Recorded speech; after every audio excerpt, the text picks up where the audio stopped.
Good evening, everyone. How's everybody doing today? Good. Okay, so before we get started, I just want to thank each and every one of you all who came out tonight to listen to me speak. This is actually my first ever speech, so this is actually a special moment, not just for me, but for you all as well, too. And the reason why I say that is because this is the first time that I'm kicking off the Cool Colas brand live and in living color. And for those of you all who did not see the flyer, did not see the Eventbrite listing, did not see any of the advertisements that I put out there, the name of this speech is Black Excellence of the Past versus What Happened Today. There will be a lot for us to cover in this loaded topic. So be sure, if you haven't already, to grab some snacks, grab some water, and maybe even a pen and paper or whatever you need to take notes while I'm going through this very loaded topic. And I would like to set a few ground rules too before we really get into it.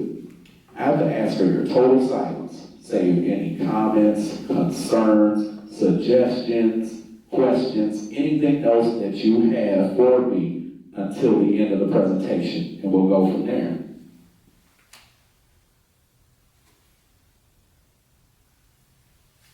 So for those of you all who either don't know me or you barely know me, my name is Nicholas Jordan. I'll be your sole presenter today. I'm an author. I'm an activist. I am a creator of comic books. I'm a pro-Black media analyst, a speaker, and I'm the creator of the Cool Colas brand. I'm also a civil rights investigator for those of you all who don't know what I do for work. And I have almost worth of decades of experience in the field. And my primary focus is pro-Blackness and Black empowerment as a whole. And one thing I really want to specify here is that a lot of Black History Month presenters and speakers, they love to go on and on about all of the achievements that Black people have made over the years and things that we've done to just remind you about history, and that's cool. You know, we are phenomenal as Blacks, but the thing that we need to really understand here is that I'm here to do something a little bit different. That's not me. I'm not here to reminisce. I'm not here to pacify folks, and I'm certainly not here to pull any punches to make anybody feel good. So that's the vibe you get today. I'm here to run a routine that's counter to the confusion that has been going on for Black History Month for a long time. We've always, again, been celebrating and reminiscing about the things that our ancestors, our foundational Black American ancestors that have done, but we never talk about what Black excellence itself actually means and the difference between what it means in the past versus what it actually means in modern society. And here's the messed up thing about that. Every holiday outside of Black History Month is either a white holiday, a Black holiday that is shrouded in some type of revisionist narrative, or an inauthentic token gesture. And to make matters worse, for those of you all who are all working people, which I'm feeling like everybody here is, we don't even get a day off the whole month. Black people don't, nobody does. So, as far as myself, I'm here to teach you all. I'm here to inform you all of what I know, and I'm here to help you utilize critical analysis. And ultimately, I'm here to put the entire timeline into perspective so we can eliminate the confusion that has gone on for too long.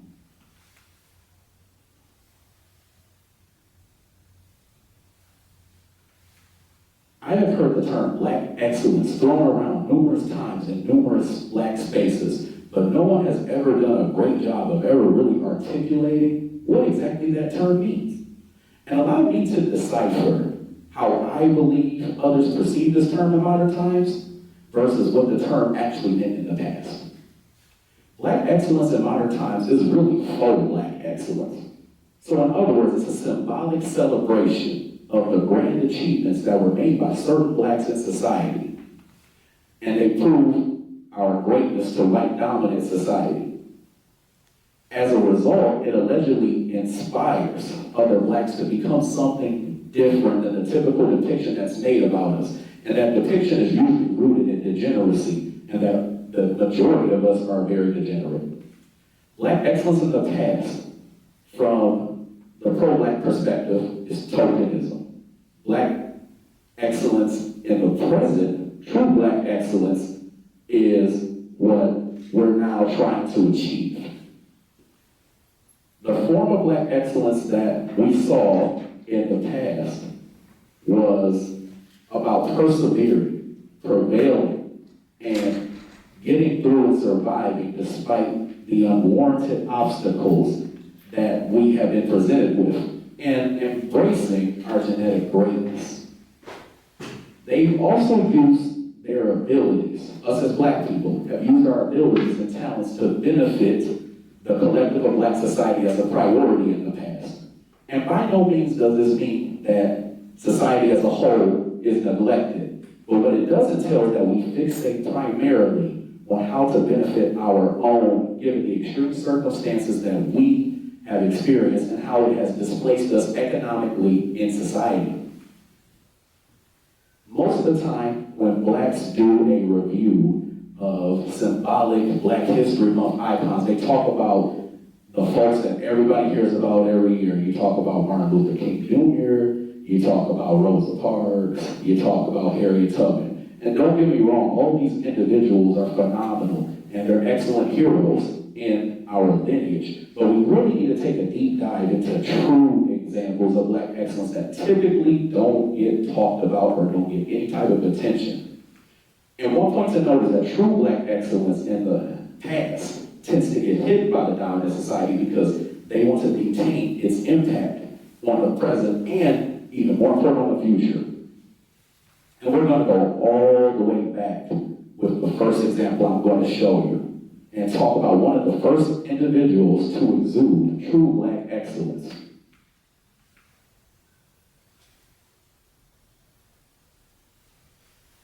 Give me a show of hands if you can tell me who the man pictured in these two pictures is. It's the same man, by the way, y'all. I'll take that as a nobody knows. Is it Tucson or Christmas Addicts? No. Were they slaves? Yes. Solomon Northup? Nope. The man that you see here is John Horse. He was a foundational black American hero, and he was from Florida. He led a group of black Seminoles, and this was the first group of slaves that he led into a slave rebellion. As a matter of fact, it was the largest slave rebellion in the United States. And I'll tell you something just to boast a little bit more about my ancestors, just so you know how proud I am of people like John Horse. When they got together, they beat the brakes off of the white supremacists, y'all. John Horse was a leader. He was a warrior. He was a tactician, all in one. He led the black Seminoles to be the most prominent military leaders ever. They fought against slave owners from places like Georgia and South Carolina, and they led them to retreat to live in the swamps in Florida to avoid the white supremacists. Not only does he counter the narrative that we were subjugated and we never fought back in slavery, he also set the tone for the greatness of foundational black Americans and us having pride in our culture and the great things that we've actually done. He was a hero who helps us remember that we do indeed, as foundational black Americans, have a culture. We have a vast culture at that, and it will not be erased by conflating all blacks as if we have no identity, or the simple idea that we're native or not native specifically to America or built America itself. John Horse was excellent because he symbolized our fighting spirit despite the subjugation.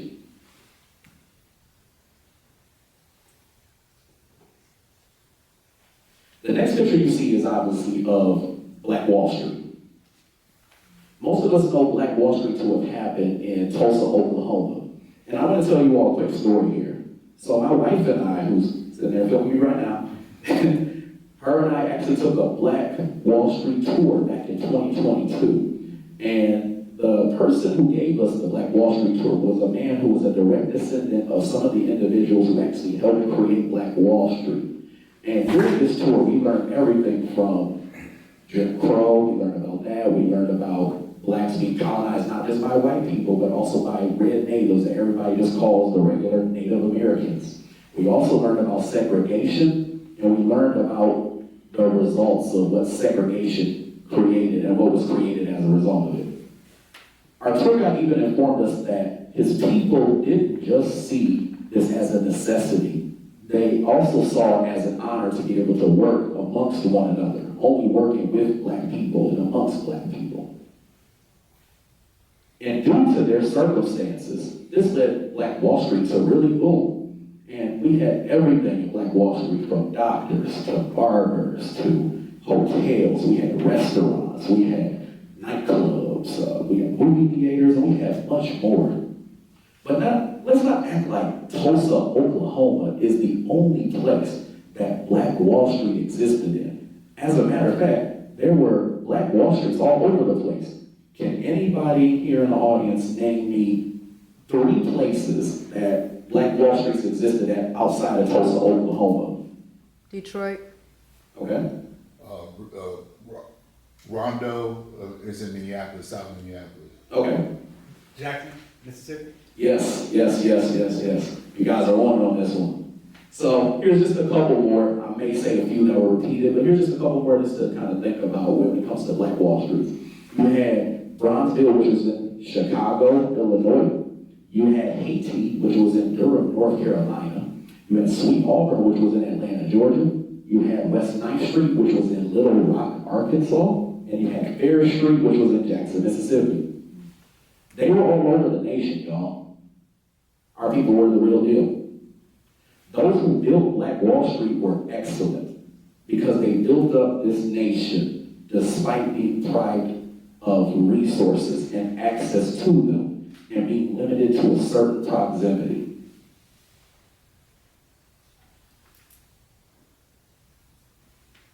The next person who you see here in this picture is Brother Malcolm X, which everybody by now probably should know. He was a pro-black activist, and he was an incredible and unwavering orator. He believed in black unity and speaking up specifically for the needs of black people in America. And I know that there's a ton of misinformation swimming around about Malcolm X and his legacy and what he's done. You know, there's lies from the fact that he softened his approach because he went on a journey to Mecca and he learned to love everybody. And there's also that lie about the Nation of Islam assassinating him and all this other stuff. But at the end of the day, the ultimate problem with how he gets demonized is that he has no holiday to be able to celebrate his honor and the legacy that he created and the stamp that he put into our nation.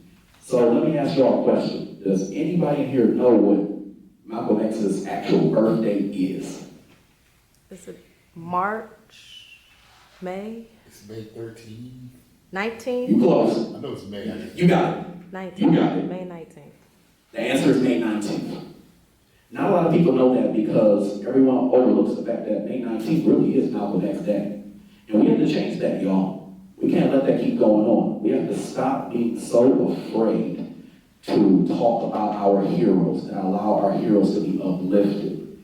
We don't have to choose to celebrate something just because the dominant society tells us that we have to make this holiday or that holiday a priority. We can actually choose who we want to celebrate by our own free will. Our history is the most important part of Black history or American history in general. We have to be brave, just as brave as Malcolm X was. And he was excellent too because he was courageous enough to speak truth to power despite all the lies that were being told on him.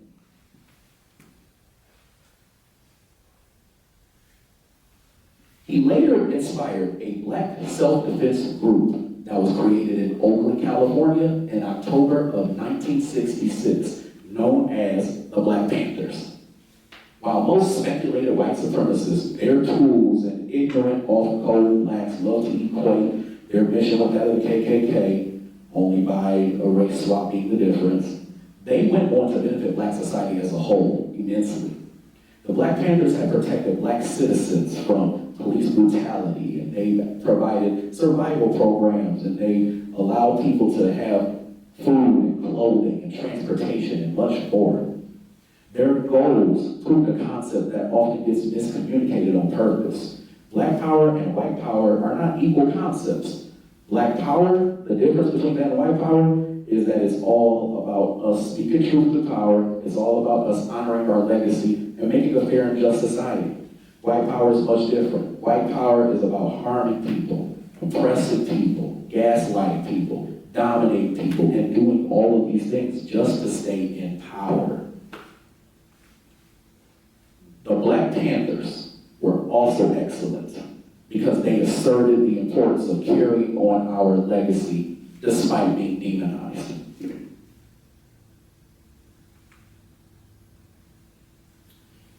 Now that we've taken you on a crash course of foundational Black American history from 1812 to about 1982, aka the past, let's talk about the present. I've commonly heard a lot of young Blacks, specifically Generation Z.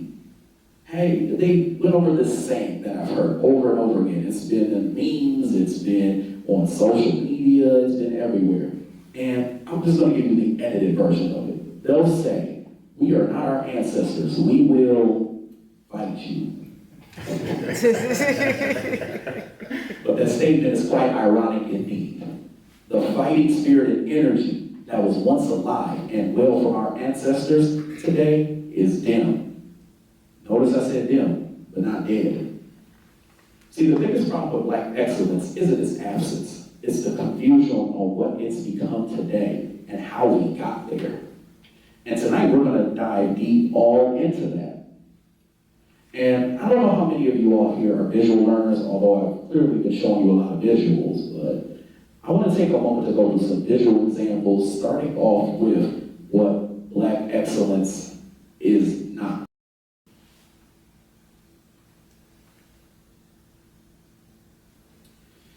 This right here is not true Black excellence, y'all.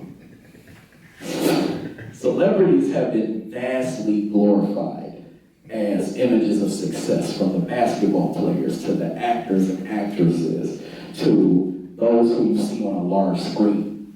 The dominant society loves to highlight a select few Blacks and prove to us that these are examples of why class is the biggest issue in our nation and not race, when it really is actually race. We idolize these individuals because they entertain us, and as a result, we become engrossed in their body of work and what they do in their whole lives. We then see the look of their financial success and notoriety, and to some extent we want that for ourselves, if not entirely for ourselves. Even when they send messages that seem to align with some level of pro-Blackness, it's usually a facade, to be honest. Black celebrities, while successful in their own right, typically have no purpose but to serve themselves and potentially, maybe some of their family members immediately. And let me be clear with y'all. I'm not telling you to never watch them. I'm not telling you to never enjoy them. I'm not telling you to never like them. I like some of these celebrities. What I'm encouraging you to do is to see them at best as an inspiration to be able to enhance your own work ethic, but never, and I mean never, take on their political belief system by any means. The dominant society, they love to project this image as well too, the idea of Black excellence being college and school, because the idea is that they want us to think like individuals. Now, obviously you can't see the image, but you saw what I was talking about. The idea is that the civil rights generation specifically was the most influenced by the dominant society.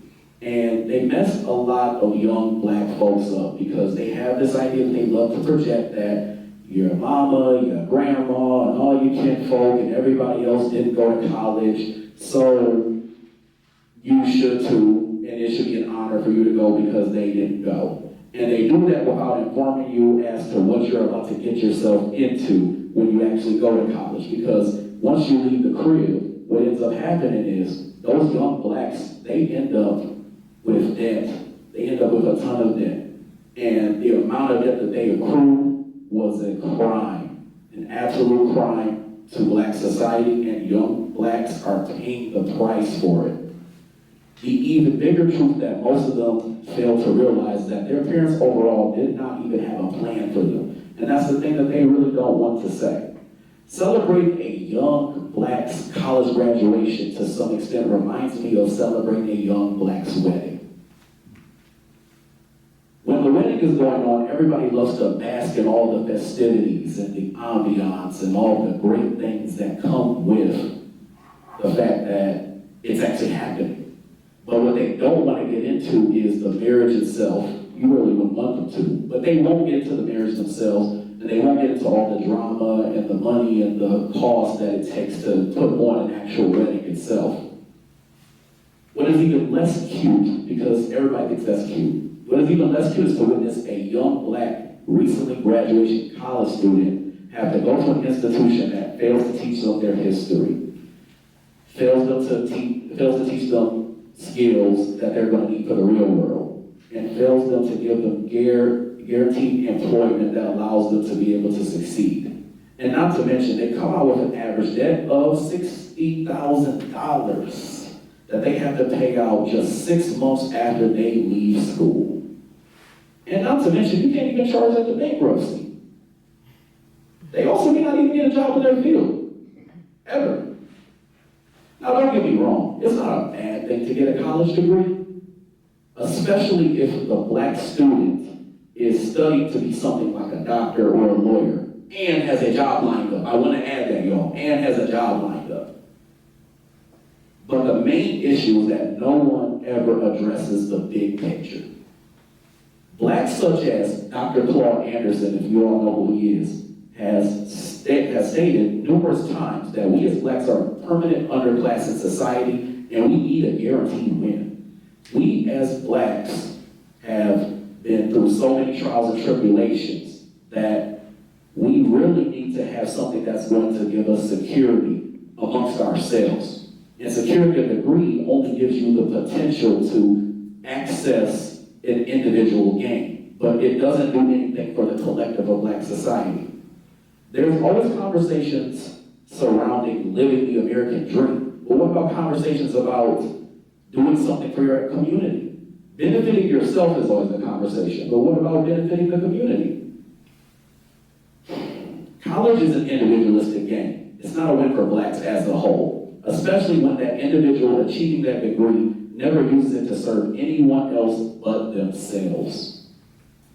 If we do not invest in our black children and enrich them with the knowledge that they need to deal with the racist world they are entering, they are doomed to repeat the same beliefs and the same actions and same decisions that created the so-called black excellence that we see today.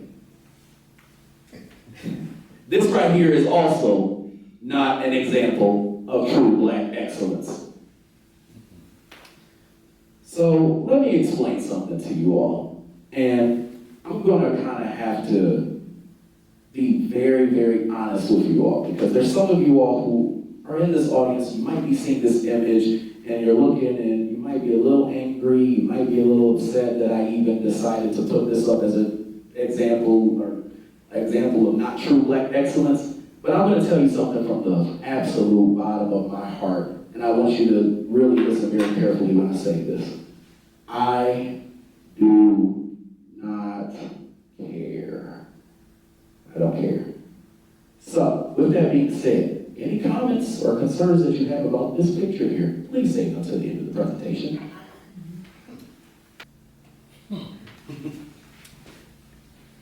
This final piece of work that y'all see right here is also not true black excellence, y'all. This is what we call the black faces in high places trope. For those of you all who don't know, this is a form of tokenism.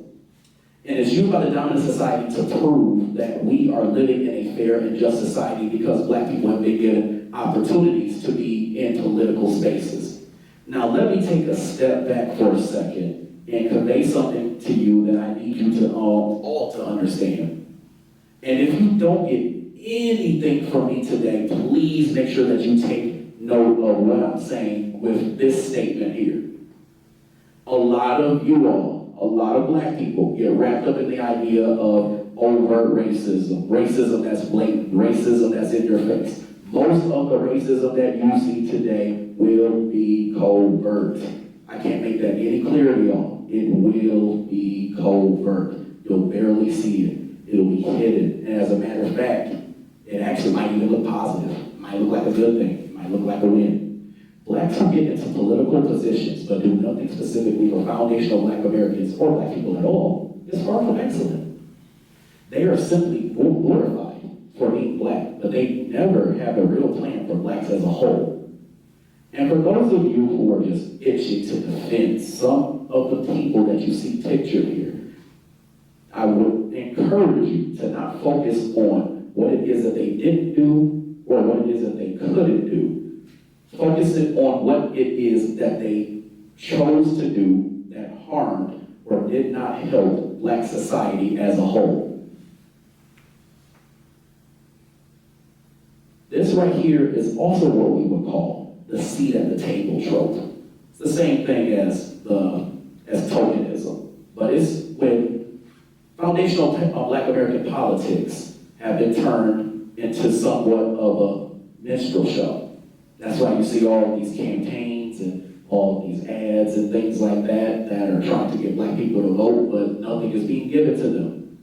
Foundational black American politics in modern society has been turned into something that is symbolic at best, but nothing tangible. We don't need black politicians who will scare you, shame you, or bully you into voting just so they can receive notoriety for being in office.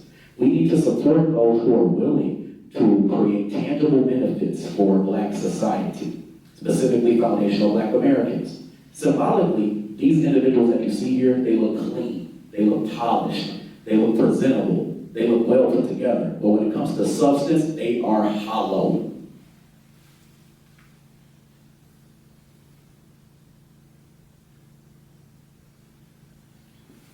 In order for us to truly tackle the problem with today's black excellence, we must address commonalities between all images had in common.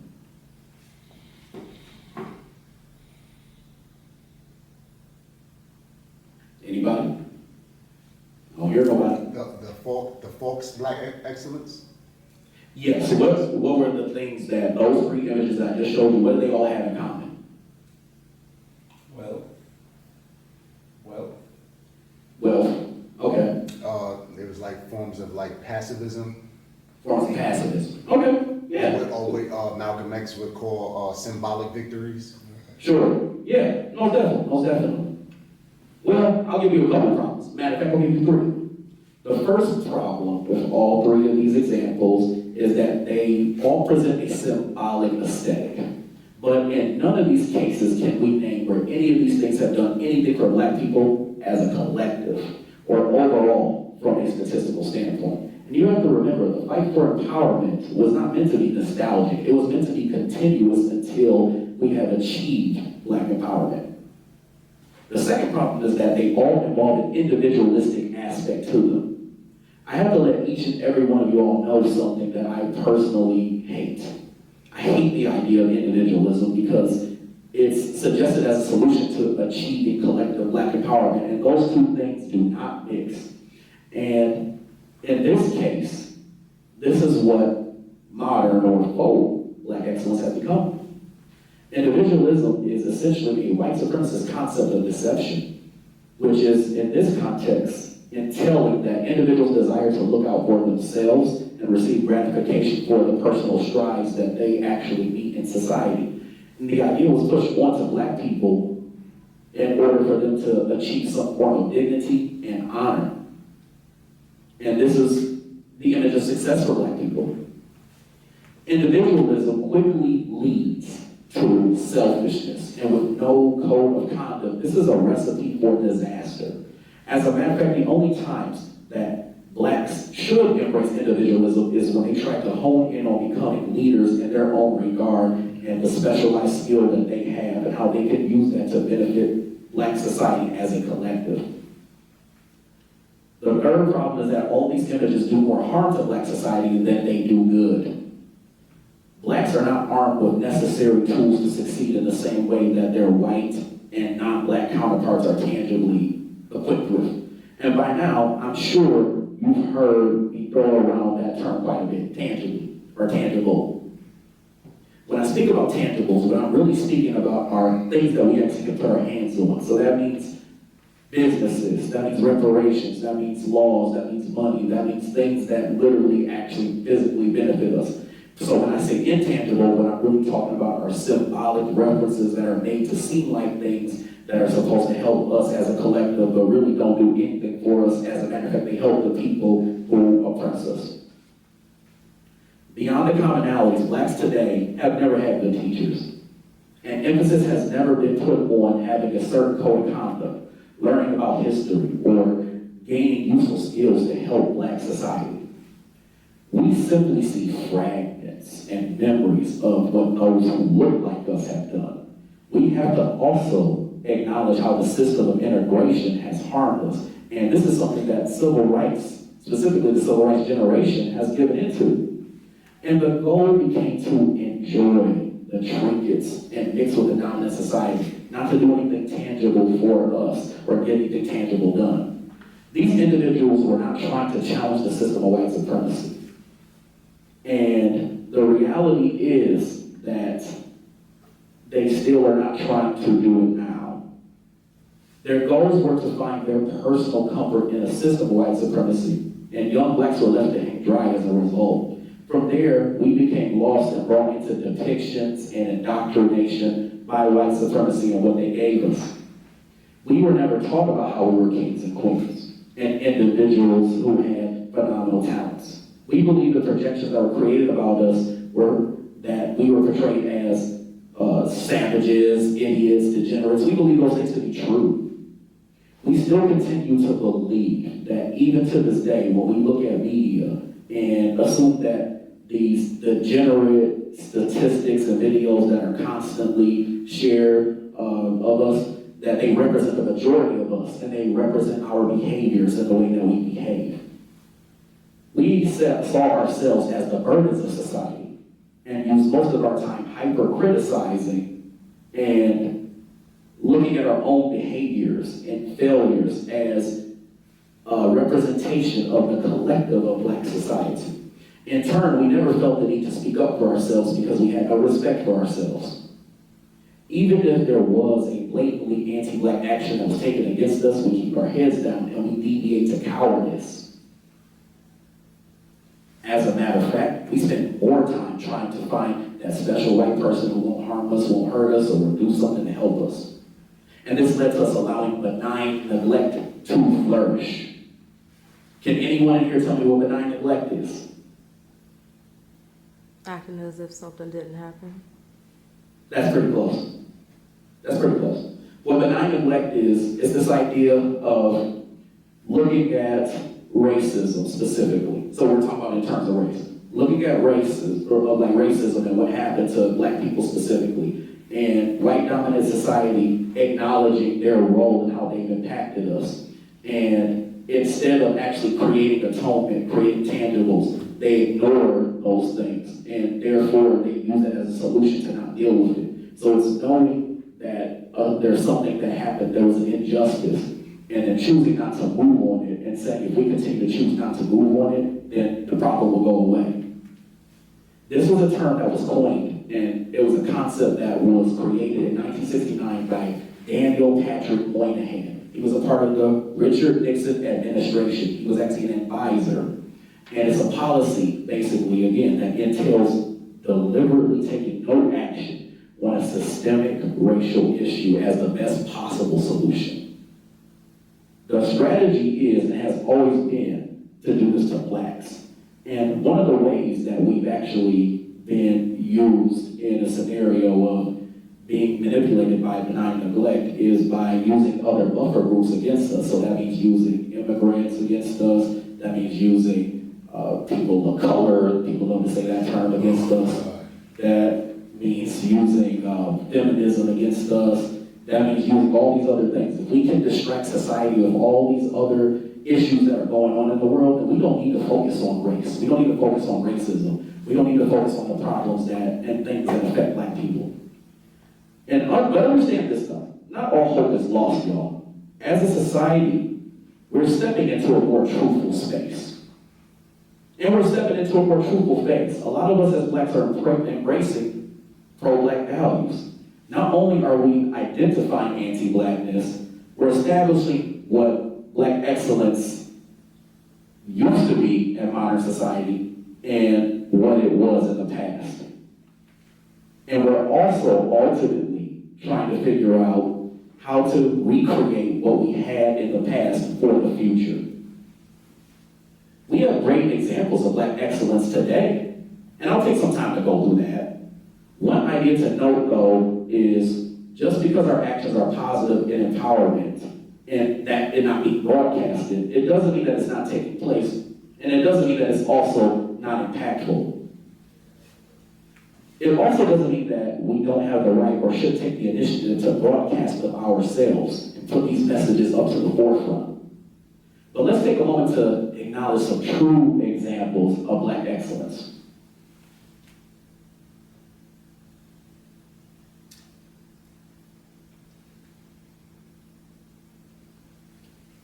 This is an example of true Black excellence and what I believe to be the most common form of Black excellence.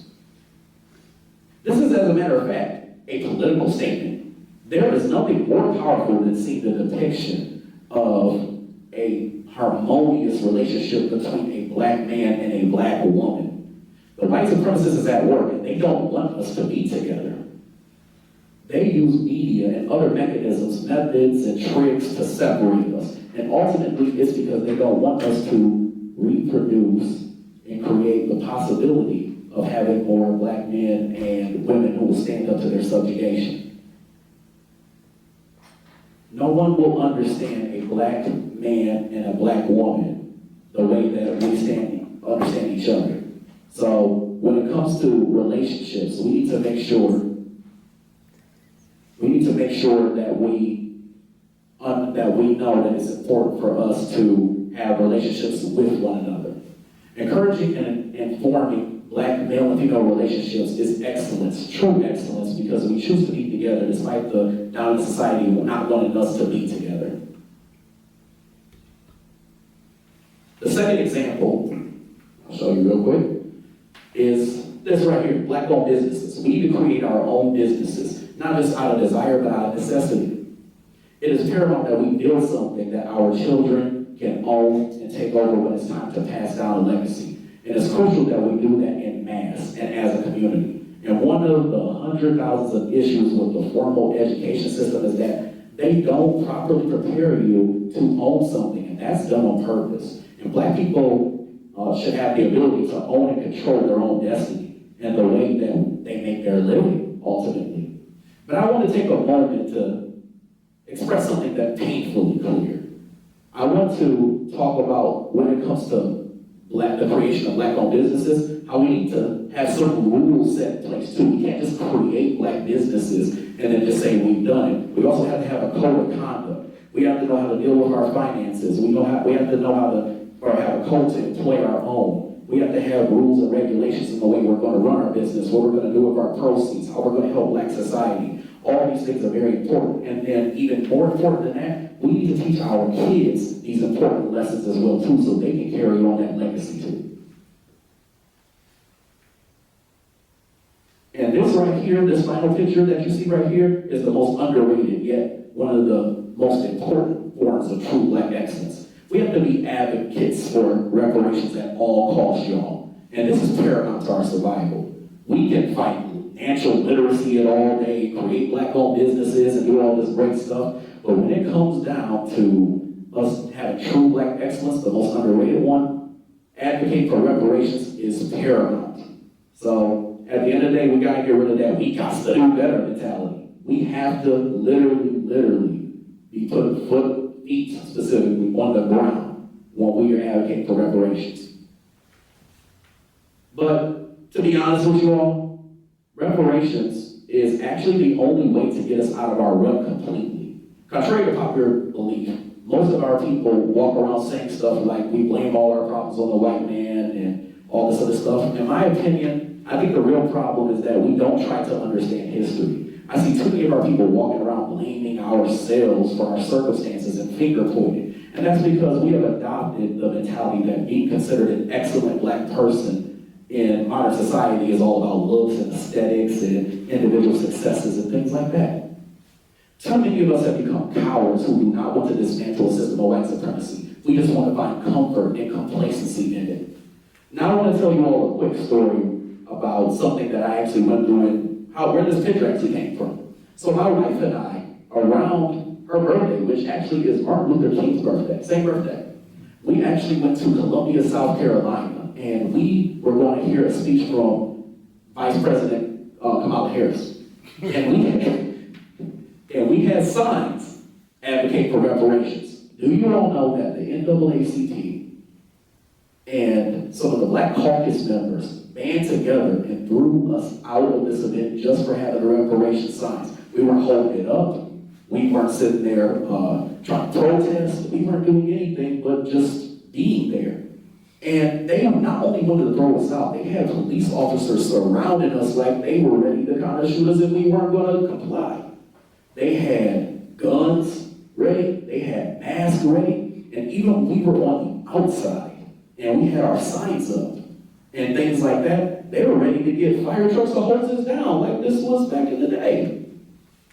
That's why it's important, y'all. They know that there is a reparations movement going on, and they know that there's power in that, because they would never take that many precautions to do all of that. Also, given the fact that the whole Free Palestine thing, that whole movement, there were a lot of people who were out there, they had signs of dead babies on their signs, and they allowed them to come into the space where Kamala Harris was speaking. They didn't even bother them. Now, there were some on the outside, but they actually had a table. See, when we were talking about reparations, they were throwing us out. They were ready to hose us down, shoot us and everything. That's what I'm talking about. And think about it. What would Dr. King have done in that situation? That's how we need to be, y'all. That's very important.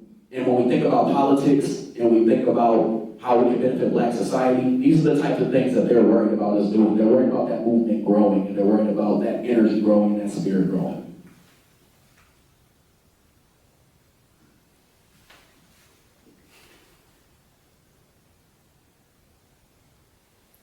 We have all the tools as blacks to recreate black excellence. The black excellence that once existed. And I believe we can do that. And we're doing everything in our power to change the narrative and waking up to understanding our greatness. The thing is, Martin Luther King Jr. was 34 years old when he gave us his famous I Have a Dream speech. And what's interesting, I, Nicholas Jordan, standing here before you, is only a year younger. I'm 33 years old, doing the same thing, giving a speech in the same way that he would have. For me, the reason why I do this is because I think that we need somebody who's going to speak truth to power and is going to lead and is going to be able to talk about the things that we as black people need, even if it's unpopular. So when we get into what black society, us as a whole, what we need to do, we need to become leaders in our own right. We need people who are into politics to really stomp for reparations. We need people who are financial gurus to really stomp hard for getting financial literacy into the minds of black folks. We need to do things that are going to be empowering to our community. And I'm going to talk about how we can kind of counter some of those narratives as well too. I'm actually writing a book right now that's actually going to be published May of 2024. So this spring, actually a couple months. And I'm going to be talking about some of the tropes that actually exist and how they use tropes specifically in media to try to counteract the different things that are actually happening in our world. So in other words, I'm going to be breaking down the tropes that we see in media, and I'm going to be telling you why it's happening, what's happening, and I'm going to be relating it to my life and the things that I went through. And that's why I also want to eventually create a media platform myself where I change the narrative for black people as a whole, and I give it the pro-black perspective, one that we haven't seen, because we all know the media out there is controlled by a white dominant society, even if it looks like it's progressive.